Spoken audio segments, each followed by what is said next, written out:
What up, everybody? It's your boy Adrian, and I'm back. This is a State of the Union address on Michigan football heading into this 2021 season.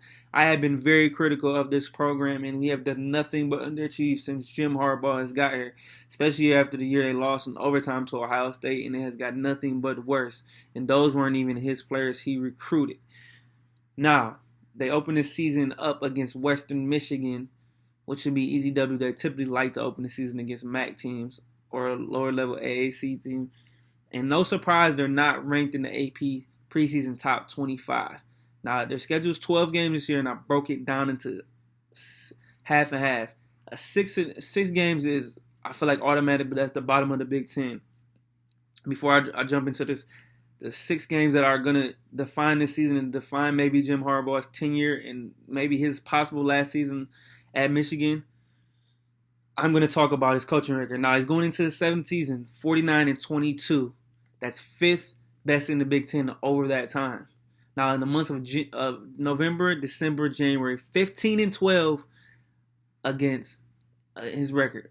Now, 6 of those wins come against 2 of the bottom feeder teams in the Big Ten, Maryland and Rutgers. Now, Maryland's got a lot better and they're going to improve, but still, you should be able to beat Maryland on a consistent basis. So, with that being said, he's 3-3 against Michigan State, 0-5 against Ohio State, which we didn't play them last year, as we all know, because COVID and they backed out the game. So, with that being said, there's a lot of question marks. There's a lot of things that need to be answered. He hasn't showed you anything, but people want to call him the savior, and it's it. He got a contract extension in his offseason, and it was highly talked about what was going to happen. He reshaped his staff, especially the defensive staff, and hopefully if he doesn't get it done this year, he's gone because his buyout's $4 million, and it's $1 million thereafter, and I won't get into the talk. But let's jump into these games real quick. The second game of the season is a maze-out against Washington Huskies, who are coming all the way from Seattle, which should be a W. They'll be pretty solid Pac-12 team, but that should be a win. Now, after that, you got October 2nd, you're going on the road at Wisconsin, who has the Grand Merits, and they spanked us last year on ABC nationally. It was embarrassing. So there's a loss. Then let's go to Michigan State.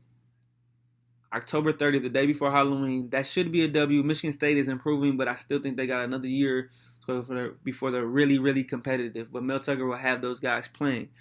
Now let's go to the month of November. November 6th, at home against Indiana, who Indiana traditionally, even before they beat us last year, was giving us problems as it is. And they return an all Big Ten performer quarterback and Michael Penix, who can scramble. Michigan traditionally has a problem with that. I know he's coming off a torn ACL, and Indiana did nothing but destroy us last year, especially on the outside with Trey Freifrogel. It was nasty. But I got that going and lost.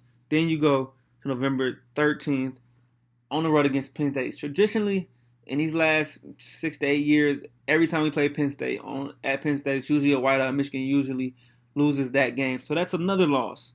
And then you go to the big game. November 27th, versus Ohio State at home. They're definitely not winning this game. Ohio State is loaded everywhere. They got two of the best receivers in the country returning, Chris Olave, Garrett Wilson. And even if they plug in, my projected guess is CJ Stroud, the redshirt freshman. And they still got Quinn Ayers coming in. They got Jack Miller, they got Kyle McCord. They're loaded.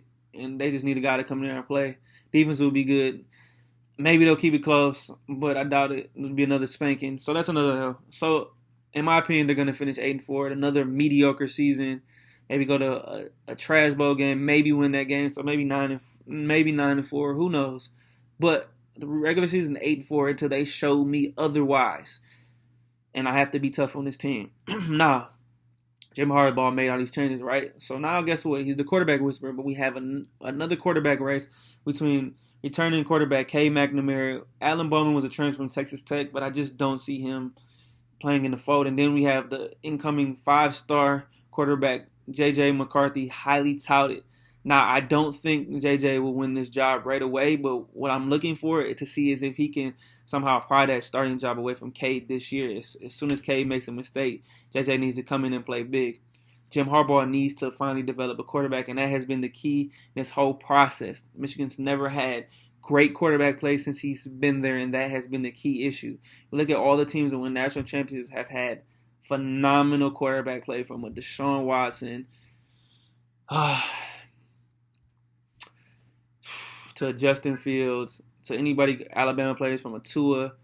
Even Jake Fromm had a great year to year. Georgia lost to Alabama. But with that being said, you just have to have phenomenal quarterback play. And with all these quarterbacks coming in, I don't see how you can't find one. And let's see if JJ can be the guy.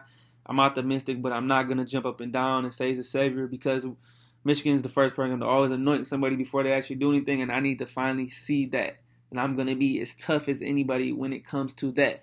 The backfield is loaded with Hassan Haskins, Blake Corum's and we even got an incoming freshman. Donovan Edwards is going to be pretty good, but I look for Blake Corum and Hassan Haskins to be the lead guys until Edwards can develop and move into those roles. Now we got Ronnie Bell coming back. Mike Sands is still, Cornelius Johnson. So we got some decent receivers. So we'll see how that goes. The offensive line has to be better this year. Got to be able to run the ball. And Josh Gaddis needs to show me something.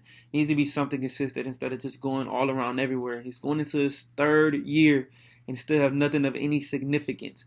So, with that being said, let's trans over to one of the most important side, the defense, which was terrible last year.